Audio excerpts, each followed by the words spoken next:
ఉమ్, నిషిద్ధమైనదేదైనను ఉమ్, అసహ్యమైన దానిని అబద్ధమైన దానిని ఉమ్, జరిగించువాడైనను ఉమ్. దానిలోనికి ప్రవేశింపడు. చాలు. గొర్రెపిల్ల జీవగ్రంథంలో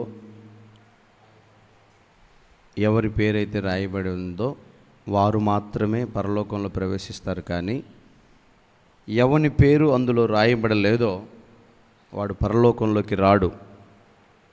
రాడు కాదు, రానే రాడు అని రాసింది. సమస్య లేదు. నేను స్వాతంత్రం కోసం పోరాడాను, హక్కుల కోసం పోరాడాను, కోర్టులు మెట్లెక్కాను, చెరసాల్లో రుచి చూశాను, కులం కోసం పోరాడాను, మతం కోసం పోరాడాను, టికెట్ కోసం పోరాడాను. ఈ పోరాటాల్లో నా పేరుంది, చరిత్రలో ఉంది, ఇవన్నీ కాదు. కానీ దేవుని వాక్యంలో రాయబడిన మాట ఏంటంటే, ఎవని పేరు గొర్రెపిల్ల జీవగ్రంథంలో రాయబడి ఉందో వాడు పరలోకంలో ప్రవేశిస్తాడు.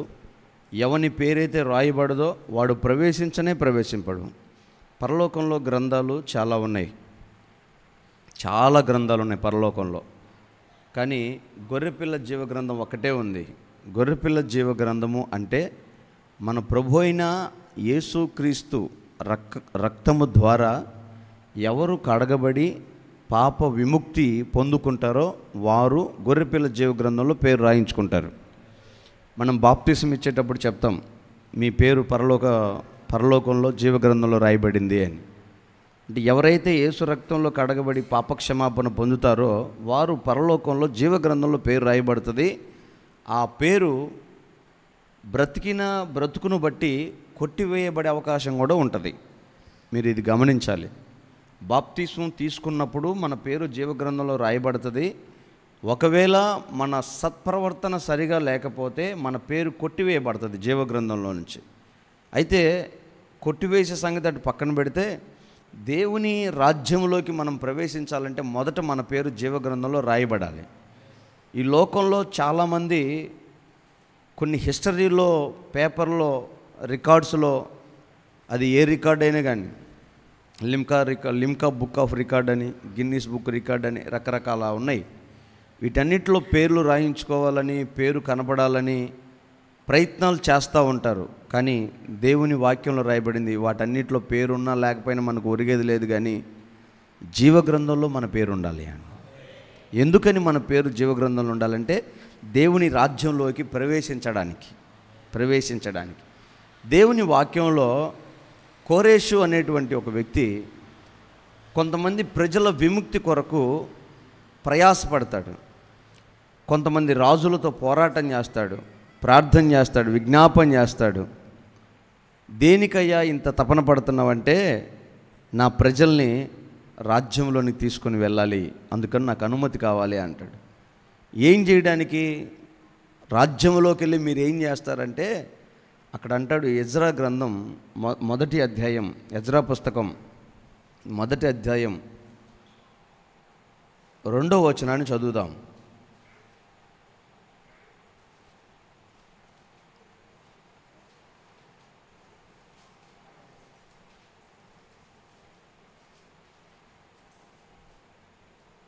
ఎజ్రా పుస్తకం మొదటి అధ్యాయం 2వ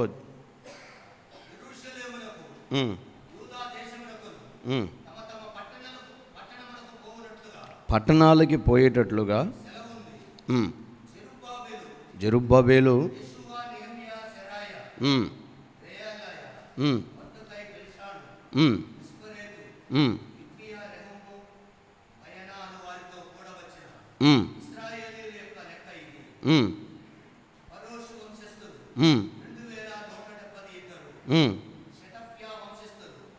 మూడో వచనం చదవండి.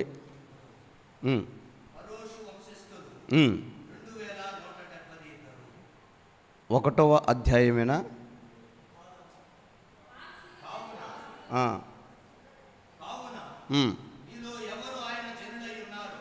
మీలో ఎవరు ఆయన జనులై ఉన్నారో వారు. చాలు, అది పాయింట్. మీలో ఎవరు ఆయన జనులై ఉన్నారో వారు. ఆయన జనులైతే వారు యెరూషలేమునకు వెళ్ళాలి. ఎందుకని కోరేషు, నెహిమ్యా వీళ్ళు అంతగా పోరాటం చేస్తున్నారంటే, వీళ్ళందరూ ఎవరయ్యా అంటే యెరూషలేములోకి వెళ్ళి ఆయన మందిరాన్ని కట్టడానికి ఆ రాజుతో పోరాడుతున్నారు. ఏం చేయడానికి? మందిరాన్ని కట్టడానికి రాజుతో పోరాడుతున్నాడు. ఒక దేశంలో ఉన్నారు, ఆ దేశంలో నుంచి ఇంకొక దేశంలోకి, ఒక రాజ్యంలో ఉన్నారు, ఆ రాజ్యంలో నుంచి ఇంకో రాజ్యంలోకి వెళ్ళడానికి పోరాటం చేస్తున్నారు. వారి పేర్లు రాయబడ్డాయి, వాళ్ళ వంశావళి, వాళ్ళ కుటుంబము, వాళ్ళ పేర్లు రాయబడ్డాయి. వీళ్ళు ఎవరయ్యా అంటే యెరూషలేములోకి వెళ్ళి మందిరము కట్టడానికి ఏర్పాటు చేయబడ్డవారు అని. ఈ రోజుల్లో అలక్స్ ఆ మందిరం ఏంటది? అలక్సానా యెరూషలేములో ఉన్న మందిరం డోక్ ఆఫ్ రామ్ పక్కనే ఉంటుంది కదా. ఆ మందిరంలోకి వెళ్ళాలంటే ఎవరైనా రియా అనే ఒక ఖురాన్కి సంబంధించిన వచనాలు కొన్ని ఉంటాయి, అది చదవాలి. అది చదివితేనే, చూడకుండా అప్పచెప్పగలిగితేనే ఇతను ఈ మతానికి సంబంధించిన వ్యక్తే, ఇతను లోపలికి వెళ్ళొచ్చు అని అనుమతిస్తారు. లేదా ఏమాత్రం అతనికి అది చదవటం రాకపోయినా, అది తెలియకపోయినా, అసలు ఇంకా ఎంత పెద్ద ఘనుడైనా ఆ లోపలికి పోనివ్వరు. కారణం ఏంటంటే అతను దానికి సంబంధించిన వాడు కాదు. లోపలికి పోయిన వాడు ఇంకేం చేస్తాడు? లోపలికి పోయేదే దేవుని ప్రార్థించడానికి. ఆ ప్రార్థన అనుభవం వాడికి రానప్పుడు లోపలికి వెళ్ళి ఏం చేస్తాడని పంపేరు. అంటే ఈ లోకంలో హస్తకృతములతో నిర్మించబడిన ఒక ఆలయంలోకి ఒక వ్యక్తిని పంపడానికి ఇన్ని పరీక్షలు, ఇన్ని నియమాలు ఉంటే, మరి సాక్షాత్తు పరలోకంలోకి మనం వెళ్ళాలంటే దేవుడు ఇంకెంత నియమము, ఎన్ని పరీక్షలు ఏర్పాటు చేసి ఉంటాడు. ఈయన అంటాడు, ఈ రాజ్యంలో నుంచి ఇంకో రాజ్యంలోకి నా జనులను పంపించు. నా జనులైతే, ఇదిగో పలాని వాళ్ళంతా నా జనులు, నా జనులైతే ఆ రాజ్యానికి వెళ్ళి దేవుని ఆలయాన్ని కడతారు, ఆ రాజ్యంలోకి వస్తారు. ఈ అర్హతలు ఉన్నాయి. ఈ రోజున ఈ లోకంలో నుంచి ఆయన జనులైతే ఆయన ఆలయంలోకి వస్తారు. ఆమేన్. ఆయన జనులైతే ఇంకా మనం రోజు చెప్పుకునే విషయాలే. ఆయన జనులైతే పేరెంటాలకి, పెళ్ళిళ్ళకి, కూలి పనులకి, ఉద్యోగాలకి, వ్యాపారాలకి స్వస్తి చెప్తారంతే. ఎందుకని? ఆయన రాజ్యంలోకి రావాలి. ఎందుకు రావాలి? ఆలయాన్ని కట్టడానికి. ఆలయం అంటే గుడి కాదు. పౌలు గారు అంటారు కదా 3వ పత్రిక 16వ వచనంలో, దేవుని ఆలయం, 1 కొరింథీయులకు రాసిన పత్రిక 3వ అధ్యాయం, మీరు దేవుని ఆలయమై ఉన్నారని మీరు ఎరుగరా? 16వ వచనం, మీరు దేవుని ఆలయమై ఉన్నారని మీరు ఎరుగరా? మనమే ఆలయం.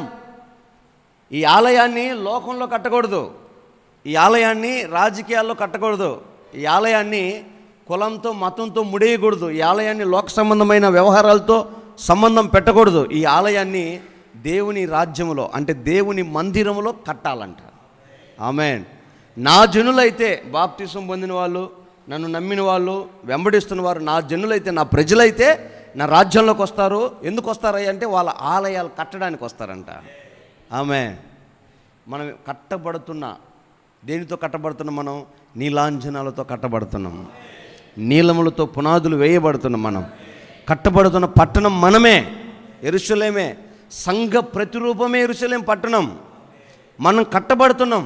ఎక్కడ కట్టబడాలంటే లోకంలో కట్టబడకూడదు. కొంతమంది మందిరానికి రారు, దేవుణ్ణి నమ్ముకోరు, బాప్తిసం తీసుకోరు, దేవుణ్ణి బిడ్డలనే చెప్పుకుంటుంటారు, దేవుణ్ణి నమ్ముకున్నామని చెప్పుకుంటారు. ఇంచుమించు బాల్య దశ, యవ్వన దశ, వృద్ధాప్యంలోకి వచ్చి పింఛను కూడా ఇంకా 4 రోజులు అయితే ఏలు పడవు, ఆ స్థాయికి వెళ్ళిపోతారు. కానీ వారు కట్టుకోరు. అసలు నా పేరు జీవగ్రంథంలో ఉందా లేదా ఒక నిశ్చయత లేదు, నేను పరలోకం వెళ్తానా లేదా ఒక అప్రత్యక్షత ఉండదు.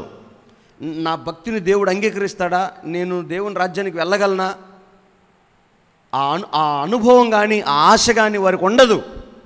ఎందుకంటే దేవుడు బైబిల్ గ్రంథంలో కొంతమందిని మనం గమనించినప్పుడు చిన్న క్యారెక్టర్, వాళ్ళ జీవితంలో చిన్న సంఘటన జరిగినా దేవుడు పరిశుద్ధ గ్రంథంలో వారి పేరుని రాశాడు, బహుగా ప్రాచుర్యం పొందింది. కానీ కొంతమందిని అయితే పేరు రాయడానికి ఇష్టపడలేదు. సమరయ్య శ్రీ, ఆమె పేరు ఏందో తెలుసా? సమరయ్యలో ఉన్న ఆ స్త్రీ, ఆమె పేరేంటి రాయలా. యాకోబు బావి దగ్గరికి వచ్చిన ఆమె పేరు దేవుడు మెన్షన్ చేయడానికి ఇష్టపడలా. ఇంకొక ఆయన చెప్తా, ధనవంతుడు. అబ్రహాము రొమ్మున అబ్రహాముని దాహానికి లాజర్ను పంపమని అడిగిన ధనవంతుడనే రాశాడు, కానీ ఆయన పేరు రాశాడా? ఇలా మనం కొంతమంది బైబిల్లో కొన్ని క్యారెక్టర్లు చూస్తే వారి పేరు జీవగ్రంథంలో రాయబడలేదు. ఈ పరిశుద్ధ గ్రంథంలోనే వారి పేరు లేదంటే పరలోకంలో జీవగ్రంథంలో ఉంటుందా? పొరపాటును కూడా ఉండదు. కానీ లాజరు అతను ఒక బెగ్గరైనా, దీనుడైనా, ఏ అనుభవం లేకపోయినా అతని పేరు రాయబడింది, ఘనంగా రాయబడింది. లాజరు అని ఒక దరిద్రుడు, అదొక డిగ్రీ లాగా చెప్పుకుంటున్నాడు దేవుడు. లాజరు అనబడిన దరిద్రుడు అదొక డిగ్రీలాగా చెప్పుకుంటున్నాడు దేవుడు. అంటే లాజరుకేమో పేరు పరిశుద్ధ గ్రంథంలో రాయబడింది, ధనవంతుడికి కానీ కొంతమంది స్త్రీలకు కానీ వారి పేర్లు రాయబడలేదు. కారణం ఏంటంటే వారి జీవితం వారికి ఆ పేరు రాయించబడలేదు. దేవుడు మనం గమనిస్తే యెషయా గ్రంథం 6లో దేవదూతలు, మీరు రెఫరెన్స్ ఏమక్కర్లేదు, ఆ అధ్యాయంలో దేవదూతలు ఆయన ఎదుట కళ్ళు మూసుకొని ఎగురుతూ పరిశుద్ధుడు పరిశుద్ధుడు పరిశుద్ధుడు అని కొనియాడుతుంటారు. అలా కొనియాడడానికి కారణం ఏంటంటే ఆయన బలము, ఆయన శక్తి కాదు, కానీ ఆయన క్యారెక్టర్, ఆయన జీవితం, దేవుని వ్యక్తిత్వాన్ని బట్టి కొనియాడారు. ఆయన వ్యక్తిత్వాన్ని బట్టి ఆ పేరు రాయించబడ్డాడు. మన జీవితంలో కూడా దేవుడు మనకిచ్చిన విశ్వాసాన్ని, మనకిచ్చిన భక్తిని, బాప్తిస్మాన్ని దృష్టిలో పెట్టుకొని మన పేర్లు జీవగ్రంథంలో రాయబడి ఉన్నాయా లేవా, లేకపోతే బాప్తిసం పొందినప్పుడు ఖచ్చితంగా రాశాడు, మరి ఈ 2 ఏండ్లు, ఈ 3 ఏండ్లు, ఈ 6 ఏండ్లు, ఈ 10 సంవత్సరాలు మన సాక్ష్యం ఒకవేళ మన పేరును తుడిపేసే విధంగా ఉందా లేదా అని మనం పరీక్షించుకోవాలి. ఊరిక పొలోమని భక్తి చేశామని కాదు, కానీ మన భక్తిలో మన పేరు తుడిచిపెట్టబడకూడని అనుభవాలు మనకున్నాయో లేవో దేవుని ఎదుట పరీక్షించుకొని మన పేరు రాయబడిందో లేదో గమనించుకోవాలంటే ఈ అంత్య దినాల్లో. ఆమేన్. ఎందుకంటే పేరు రాయబడిన వాడే తప్ప రాయబడిన వాడు ప్రవేశించడు అని రాయబడింది. అదే ప్రకటన పుస్తకం 13వ అధ్యాయం 20వ అధ్యాయం 15వ వచనం చూడండి. ప్రకటన గ్రంథం 20వ అధ్యాయం 15వ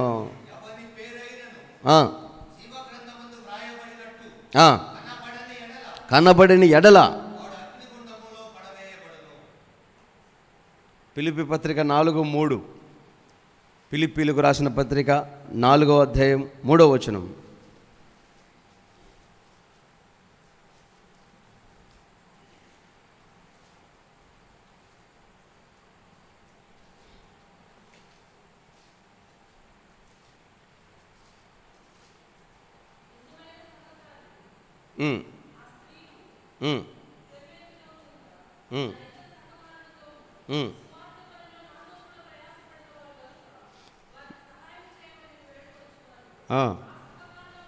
ఆ సహకారుల పేర్లు.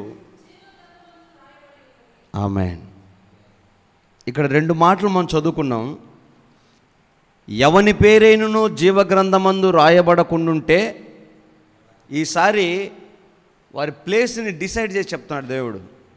ఎవరి పేరైనా రాయబడకుండుంటే వారు నరకంలో పడవేయబడతారు.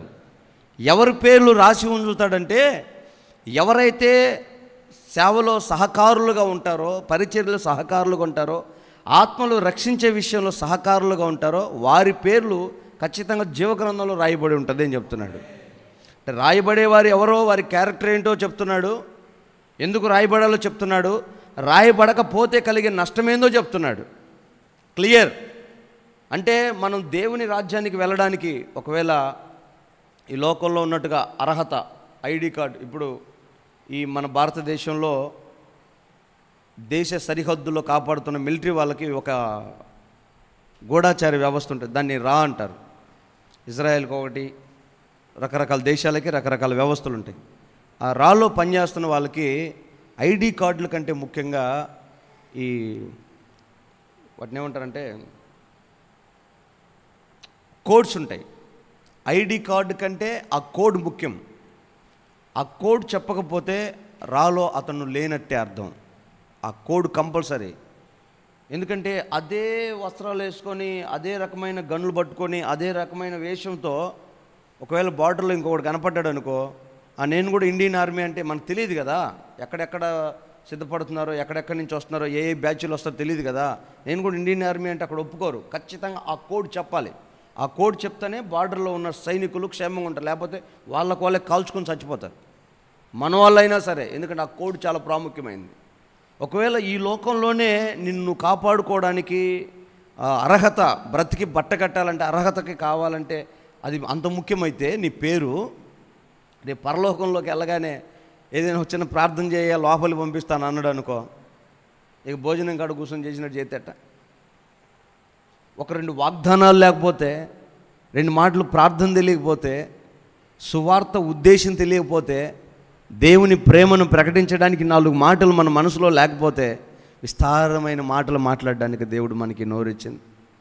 కాబట్టి వీటన్నిటిని మనం దృష్టిలో పెట్టుకొని మన వ్యక్తిగత జీవితాన్ని సాధన చేసుకునే దారిలోకి వెళ్ళాలి. ఎందుకంటే దేవుడు ఒక ఉద్దేశంతో మనల్ని ఏర్పాటు చేసుకున్నాడు. మన పట్ల ఆయనకు ఒక గొప్ప ప్రణాళిక ఉంది. రాబోయే గొప్ప దేశంలో, గొప్ప రాజ్యంలో అక్కడ అన్ని దేశ ప్రజలు వస్తారు. వారిని ఏలడానికి ఆ పరిశుద్ధ పట్టణంలో మన మహిమ కలిగిన ఆయన వారసులుగా ఉండడానికి ఒక్కొక్కరిని చూస్ చేసుకుంటాడు. ఎవరో సాధించి సంపాదించి సింహాసనం మీదకి వెళ్ళి దేవుని వారసత్వాన్ని పుచ్చుకొని పరిపాలన చేయగలిగిన, ఏలుబడి చేయగలిగిన సామర్థ్యం ఎవరికి ఉందో ఆ అనుభవంలోకి మనం వెళ్ళాలి అంటే ఖచ్చితంగా మన పేర్లు జీవగ్రంథంలో రాయబడి ఉండాలి. కాబట్టి మన పేర్లు ఉన్నాయో లేవో పరీక్షించుకోవాలి. నాది ఉంది అనుకొని భ్రమపడితే కాదు, ఉంటే నువ్వు సహకారులుగా ఉంటావంట.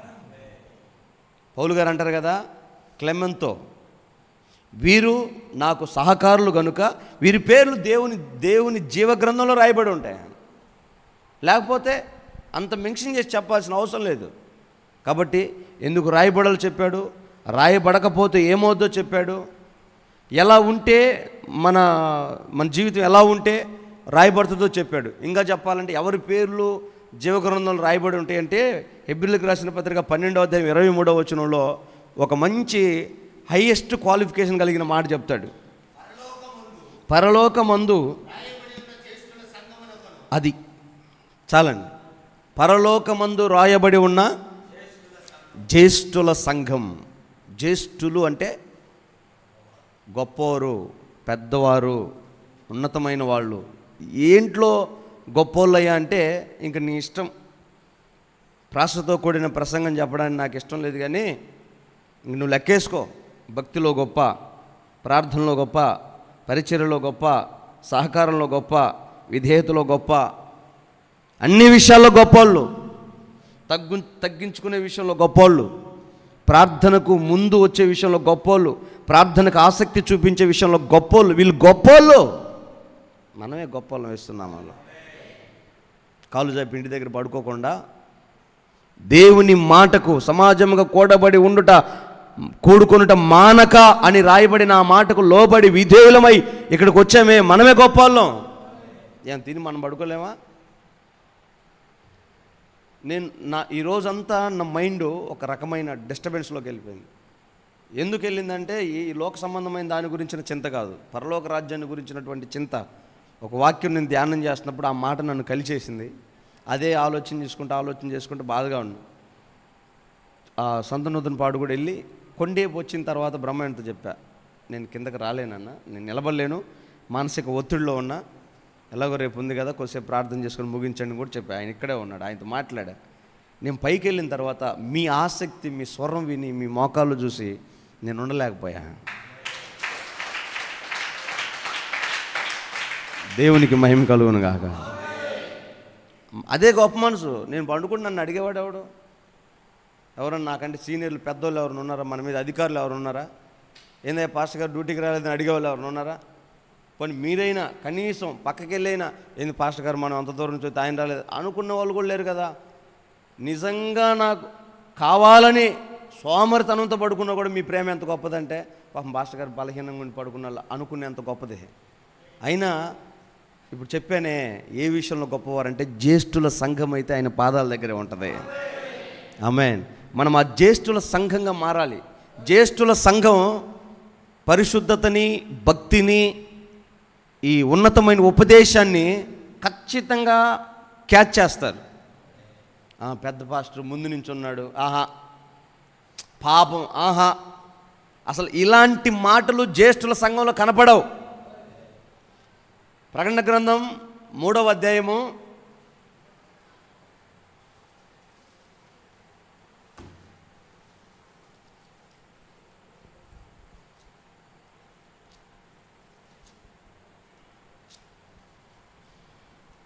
20వ వచనం చూద్దాం. 2:20 ప్రకటన పుస్తకం 2వ అధ్యాయం 20వ వచనం. అయినను నీ మీద తప్పు ఒకటి నేను మోపవలసి ఉన్నది. తప్పు ఒకటి మోపవలసి ఉందంట. ఎవరి మీద అది? తుయతైరలో ఉన్న సంఘంలో, ఆ సంఘం మీద చెప్తున్నాడు. నీ మీద ఒక తప్పు మోపవలసి ఉంది. ఏంటంటే ప్రవక్తినని చెప్పుకొనుచున్న చాలండి. స్త్రీ అంటే ఒక్కొక్క సందర్భంలో ఒక్కొక్క మర్మం, ఒక్కొక్క అలంకారం, సందర్భాన్ని బట్టి, పరిస్థితిని బట్టి ఆమె ఉద్దేశం మారిపోతుంది. సంఘంలో ప్రాముఖ్యంగా సంఘంలో బైబిల్ గ్రంథంలో స్త్రీ అంటే సంఘానికి సాదృశ్యంగా చెప్తాం. ఇక్కడ యెజెబెలు అను స్త్రీ, ఓకే, ఏంటంటే ఆమె ఏం చేసిద్దంట? తాను ప్రవక్తనని చెప్పుకునే సంఘం, ప్రవచనాలు చెప్పే సంఘం, ఆ సంఘాన్ని దూత, సంఘ సభ్యుడు కావచ్చు, సేవకుడు కావచ్చు, విశ్వాసి కావచ్చు, వాళ్ళంట ఉండనిచ్చారంట. అంటే తంతే బయటపడుతుంది, కానీ తనలా తిడితే వెళ్ళిపోద్ది, పొమ్మంటే పోద్ది, మానుకోమంటే మానుకుంటుంది, ఇది తప్పు అంటే సరిదిద్దుకుంటుంది. కానీ చెప్పలా, పాపంలే, ఏం కాదులే, ప్రవచనాలు చదువుతుందంట, నూనె చదువుతున్నాడంట. మామూలుగా లోకంలో కనపడుతుంటుంది కదా. ఇప్పుడు మనం కొంతమంది కనికరం కలిగిన సేవకులు, లేకపోతే కొంచెం కనపడారు, మనం జాలి పడతాం. జాలి పడితే ఏం చేయాలి? ఓ 10 రూపాయలు, 100, 1000, 1,00,000 రూపాయలు, తప్పేం కాదు. 1,00,000 రూపాయలు ఇచ్చినా కూడా తప్పులేదు జాలి పడితే.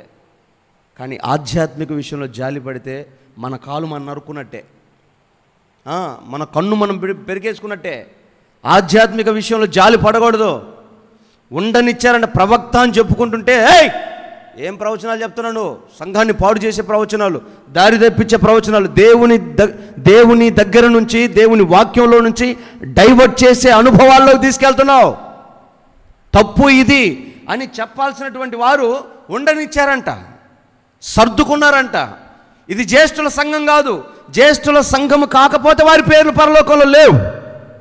ఎవరైతే జ్యేష్ఠుల సంఘమో, ఎవరైతే ఉన్నతంగా భక్తి చేస్తారో, ఎవరైతే హైయెస్ట్ క్వాలిటీ మెయింటైన్ చేస్తారో వారు జ్యేష్ఠుల సంఘం అవుతారు. ఆమేన్. పిల్లల సంఘం కాదు అది, పిల్లకాయ సంఘం కాదు అది. పిలుపులు ఆడుకునే పిల్లకాయ సంఘాలు వేరే. వాళ్ళు పండుగ చేసుకొని పరమాన్నం వండుకొని తన్నుకు చేస్తారు, కానుకలు తీసుకొని కోడిగుడ్లు తీసుకొని ఏలంపాట్లు వేసుకుంటారు, కమిటీలు పెట్టి మీటింగ్లు పెట్టి ఎలక్షన్లు వేసి ఎన్నుకుంటారు. సంఘాలు అవి కాదు. పరిశుద్ధాత్మ ద్వారా నడిపించబడుతూ దేవుని ఆలోచనతో దేవుని పోలికలోకి మారాలని, జీవగ్రంథంలో పేరు రాసి స్థిరపరచుకోవాలని, ఆ జీవగ్రంథంలో పేరు కాస్త తెల్లని రాతి మీద మార్చుకోవాలని, క్రొత్త పేరుగా మార్చుకోవాలని ఎవరు ప్రసవేదన పడతారో వారు జ్యేష్ఠుల సంఘం అవుతారు. మనం అలా మారాలి యేసునామములో. ఈ అంత్య దినాల్లో మరలా మనకు చేతైతే, మన వల్ల అయితే యోహాను పద్మాసు దీవిలో ఉండి ఈ విషయాలను చూసినట్లుగా మనం ఈ భూమి మీదే ఉండి మన పేరు జీవగ్రంథంలో ఉందో లేదో కనబరుచుకోవాలి. హల్లెలూయా. ఊరిక బైబిల్ చదివి నాకు దర్శనం వచ్చింది, నేను చచ్చిపోయాను, రాత్రి పరలోకం పోయాను, అంత బంగారమే, ఏడుంది అదేగా, కొత్తదేదని చెప్పు. అబ్బా సువర్ణ పట్టణం, దేవుడు దగదగ ఇక్కడ ఉందిగా ప్రకటన గ్రంథంలో, కొత్తదేదని చెప్పు నీ దర్శనంలో. ఏడు చదివినే చెప్పమాక, పాస్టర్ గారు చెప్పినవి మళ్ళీ రిపీట్ చేయమాక. దానికి నువ్వు చచ్చిపోవటం, పరలోకం పోవటం ఇంత అవసరం లేదు, ఏడే ఉంది. యోహాను గారు చూసి అన్నీ చెప్పాడు. అవి కాదు, ఈ భూమి మీద ఉండగానే నీ పేరు ఏ పేజీలో నెంబర్తో సహా చూడగలుగుతుంది ధన్యత. మన బహుమానం ఏంటో, పరిశుద్ధుల ఎదుట మన మహిమ ఎంతో, మన జీతం ఏంటో మనం చూడగలగాలి. అలా చూడగలగాలి అంటే ఈ అనుభవాలు ఖచ్చితంగా ప్రతి విశ్వాస జీవితంలో ఉండాలి. వేరుపాటు జీవితం లేకుండా, పరిపూర్ణమైన పరిశుద్ధత లేకుండా, ప్రత్యేకత లేకుండా, ఆత్మ అనుభవం లేకుండా మనం దేవుని యొక్క సంగతులను గుర్తుపట్టలేం, చూడలేం. అది మన సాధ్యం కాదు.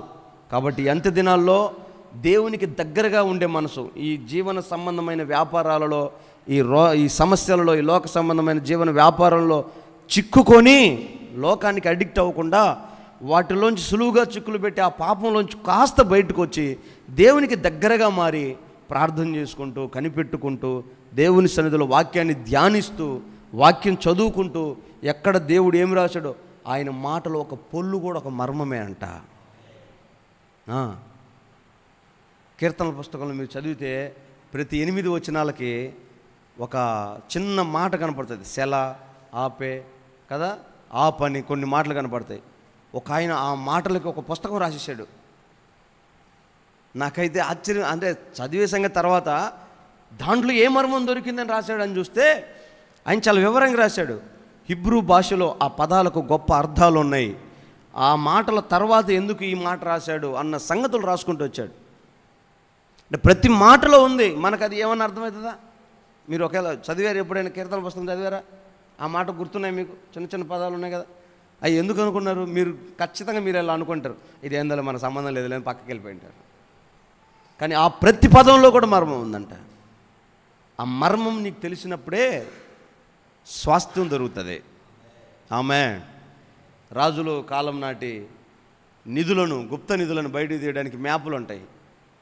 వాటి ఖచ్చితంగా ఆ సౌండ్ ఫ్రీక్వెన్సీలో అవి డోర్స్ ఓపెన్ అవ్వడం కానీ, ఆ నిధులు బయటికి రావడం కానీ ఇలాంటి సెట్ చేస్తారు.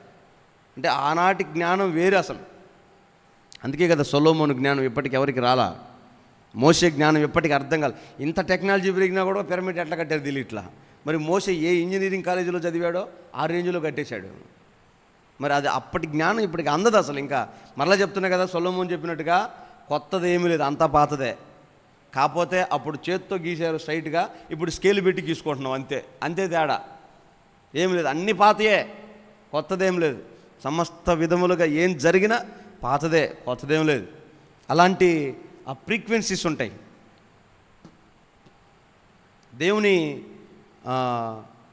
ఎందుకు ఈ మాట చెప్పానంటే ఆ పదములో కూడా అర్థం వేరుంటుంది. అది మనం గ్రహించలేం. కాబట్టి ప్రతిదీ విలువతో కూడిన మాట. కాబట్టి మన ఆధ్యాత్మిక జీవితాన్ని మనం నిర్లక్ష్యం చేసుకొని ఏముందిలే, ఓపిక లేదులే, ఇంట్రెస్ట్ లేదులే అనుకోకుండా నీ శరీరాన్ని పిండి బండకేసి బాధి దేవుని మందులో ఆరేస్తే అప్పుడు దేవుని వాక్యం, పరిశుద్ధాత్మ సెగనికి తగులుతుంది వేస్తున్నాము. దాన్ని కనుక మనం కంట్రోల్ చేయకపోతే ఈ శరీరాన్ని, మన పేరు అక్కడ తుడిచిపోద్ది. కాబట్టి దేవుని మందిరంలోకి, దేవుని రాజ్యంలోకి రావడం అంటే దేవుని మందిరంలోకి రావడం. దేవుని ఆలయాన్ని కట్టడం అంటే మనమే దేవుని ఆలయం, మనల్ని మనం కట్టుకోవడం. అది ఎలా కట్టుకోవాలంటే మీకు చెప్పాను, ప్రతి కూడికలో దేవుని వాక్యము ద్వారా ఒక్కొక్క మెట్టు, ఒక్కొక్క రాయి దేవునికి అమరుస్తాడు. పేతురు చెప్తాడు కదా, పేతురు రాసిన పత్రికలో ఆ మాట చదవండి. రాళ్ళ వల్లే మీరు కట్టబడుతున్నారు అంటాడు చూడు.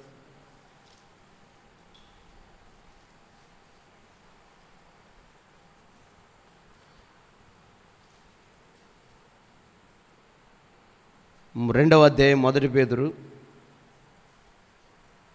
5వ వచనం. యేసుక్రీస్తు ద్వారా దేవునికి అనుకూలమైన ఆత్మ సంబంధమైన పరిశుద్ధమైన యాజకులుగా ఉండునట్లు మీరు సజీవమైన రాళ్ల వలె ఉండి ఆత్మ సంబంధమైన మందిరముగా మనము కట్టబడుచున్నాము. ఆమేన్. ముఖ్యమైన మూలరాయి యేసుక్రీస్తు. ఆయన కార్నర్ స్టోన్, పునాదిరాయి యేసుక్రీస్తు. ఆయన మీద మనం కట్టబడుతున్నాం. సజీవమైన రాళ్ళుగా, ఆత్మ సంబంధమైన మందిరంగా మనం కట్టబడుతున్నాం. మనం కట్టబడాలి అంటే మొదట రావాలి బయటికి. ఎక్కడి నుంచి రావాలి? ఇక అంతే, లోక సంబంధమైన ఆలోచనలో నుంచి, దేవుని సన్నిధికి అబ్బా అనుకునే ఆ మనసులో నుంచి మనం బయటికి రావాలి. రేపు పోదాంలే, ఆదివారం చూద్దాంలే, మీటింగులు చూద్దాంలే, పండగ చూద్దాంలే అన్న ఆ దృష్టిలోంచి మనం బయటికి రావాలి. ఆయన మందిరము అంటే తపంతో పరిగెత్తాలి. అది యేసునామంలో. అది లేకుండా అనవసరం. నేను ఈరోజు ఒక ఇంటికి విజిటింగ్కి వెళ్తే అక్కడికి ఒక తల్లి వచ్చింది. ఆమె ఒక పెద్ద డీమార్ట్ లిస్ట్ ఇచ్చింది నాకు ప్రార్థన చేయమని. మరి ఆమె ఏం చేసిద్దో, నన్ను ఏదో కాంట్రాక్ట్ పెట్టుకున్నట్టు ఉందామా? నువ్వేం చేస్తావమ్మా? సరే ఇన్ని చేసినా ఏమన్నా కృతజ్ఞత కలిగి బతుకుతావా? అబ్బా, పని అయితే ఏదైనా సందాయత, ఒక 1000 రూపాయలు, ఒక 5000 సందాయత, అంతే. అది దానికోసం దేవుణ్ణి వాడుకోవాల్సిన అవసరం లేదు. మనం సజీవమైన ఆత్మ సంబంధమైన మందిరముగా ఆయన వాక్యమైన రాళ్ల చేత మనం కట్టబడుతున్నాం. ఆమేన్. మన ఆసక్తి దేవుని మందిరంలో ఎప్పుడు చల్లారిపోకూడదు. ఎందుకు అంటే మన పేర్లు జీవగ్రంథంలో రాయబడి ఉన్నాయి, అవి తుడిచి పెట్టబడకూడదు. ఇది ఆయన ఉద్దేశం. కాబట్టి మన పేర్లు ఉన్నాయా లేదా, మన పిల్లల పేర్లు ఉన్నాయా లేదా? నేను ఒక మాట చెప్తానండి. ఈరోజు మనం ప్రభుని నమ్ముకున్నాం, భక్తిలో ఉన్నాం, చూస్తున్నాం ఈ ప్రపంచాన్ని, మన వరకు ఓకే. రేపు మన పిల్లలు, వాళ్ళ పరిస్థితి ఏంటి? నీకున్న ఆసక్తి, నీకున్న ఉద్యోగం, నీకున్న వైరాగ్యం వాళ్ళకి వస్తుందంటారా? సరే, వాళ్ళు చిన్నగా ఎట్టకొట్ట లాక్కోరే, రే మా నాన్న పేరు చెడిపోదరా, నేనేమని చేస్తే మా అమ్మ పేరు చెడిపోదరని వచ్చారే అనుకో, వాళ్ళ పిల్లలు 100కు 100% రారు. ఖచ్చితంగా వాడు నేను చెప్పానే గుర్రాలు అల్లుకోవడానికి, బ్యాంది సబ్బులు కూడా దొల్లడానికి ప్రిపేర్ అవుతాడు. కానీ ఈరోజు నువ్వు చేయాల్సిన ప్రార్థన నీ కోసం కాదు, నీ 7వ తరం కోసం కూడా నువ్వు విజ్ఞాపన చేయాలి. మరి ఇంత పెద్ద ప్రణాళిక నీ మీద ఉంటే నువ్వే భజన చేయలేకపోతే, నువ్వే ప్రార్థన చేసుకోలేకపోతే నీ 7వ తరం ఎప్పుడు రక్షింపబోతుందో చెప్పు. మరి ఏంటనుకున్నారు? ఇది ఒక ప్రణాళిక. మనం భూమి మీద పుట్టాము అంటే మన వలన ఇంకొక మనిషి వచ్చాడు అంటే ఆ శాపం కూడా మన నెత్తిన పడిద్ది. గుర్తుపెట్టుకోండి. పిల్లల విషయంలో వారిని మీరు కంట్రోల్ చేసి దేవుని కొరకు పెంచకపోతే, దేవుని రక్షణ వారి జీవితంలో లేకపోతే ఆ శాపం మనకు ఖచ్చితంగా ఉంటుంది. కనని గర్భములు ధన్యములు అంటాడు దేవుడు. కనని గర్భములు ధన్యములు. ఎందుకంటే నువ్వు పిల్లలు చెడిపోయినప్పుడు వారి లెక్క దేవుడు చెప్పాలి. దేవుడు ఇచ్చిన బహుమానం స్వాస్థ్యం పిల్లలు. మరి వాళ్ళు నువ్వు చెడిపోయేటట్టు చేసి దిక్కుమాలిన కటింగ్లని చేపించి చినిగిపోయిన బట్టలు వేసి లోకంలో తిప్పుతూ ఉంటే, దేవుని పిల్లల్ని వాళ్ళు తిప్పుతూ ఉంటే ఏ తల్లిదండ్రులు ఊరుకుంటారు? ఆ తండ్రి ఊరుకుంటాడా? ఆయన ఒప్పుకుంటాడా? ఆ చెడిపోవడానికి కారణం ఎవరు? కన్నోళ్ళే కదా, పెంచినోళ్ళే కదా, మనమే కదా. దాని విషయం లెక్క చెప్పాలి కదా. ఇంకా డైవర్ట్ అవుతుంది కానీ చెప్తున్నా. కాబట్టి ఈ విజ్ఞాపన మనతో కాదు, మన తరాలకు ఉండాలి. అంటే నువ్వు ఈరోజే వాళ్ళ గురించి కూడా విజ్ఞాపన చేయాలి. మరి ఇంత బలమైన లోతైన ఒక వ్యవస్థ నువ్వు స్థాపించుకోవాలంటే ఖచ్చితంగా జ్యేష్ఠుల సంఘంలో ఉన్న అనుభవాలు నీకు ఉండాలి. లేకపోతే మనం దేవుని మందిరంలో, దేవుని రాజ్యంలో, పరలోకంలో అడుగు పెట్టలేము. కాబట్టి జాగ్రత్త. భక్తి అంటే ఊరికేదో గుడికి వచ్చి సందేహ సపట్లు కొట్టి పోయేది కాదు. ఇది ఒక ప్రణాళికతో కూడింది, ప్రార్థన పూర్వకమైంది. కనుక దేవుడు ఆయన మహోన్నతమైన కృపను బట్టి మనల్ని సంపాదించుకున్నాడు. ఈ రాత్రి కొన్ని విషయాల కొరకైన చేతులెత్తి ప్రార్థన చేసే గొప్ప ధన్యత ఇది. ఆమేన్.